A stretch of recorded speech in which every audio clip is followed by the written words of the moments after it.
अस्सलामु अलैकुम। वीडियो को पसंद आने पर चैनल को सब्सक्राइब करना ना भूलें। शुक्रिया। मुर्दा बालों को घने, तंदुरुस्त और चमकदार बनाने के आसान तरीके। नंबर 1, दूसरों की इस्तेमाल शुदा कंघी कंघा इस्तेमाल करने से परहेज करें। नंबर 2, नारियल या सरसों का खालिस तेल इस्तेमाल करें। नंबर 3, तेज गर्म पानी से कभी सर न धोएं, उससे सर में खुश्की पैदा होती है और बालों की जड़ें कमजोर होने की वजह से बाल गिरने लगते हैं। नंबर 4, नहाने से पहले बालों में तेल लगा लिया करें, उससे बालों की जड़ें मजबूत हो जाती हैं।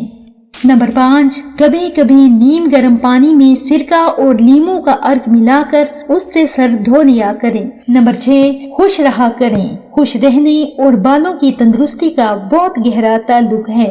चिड़चिड़ा रहने और फिक्र खौफ से सर की शरियानों तक खून की रवानगी में बाकायदगी न होने की वजह से बालों पर असर होता है और बाल कमजोर होना शुरू हो जाते हैं।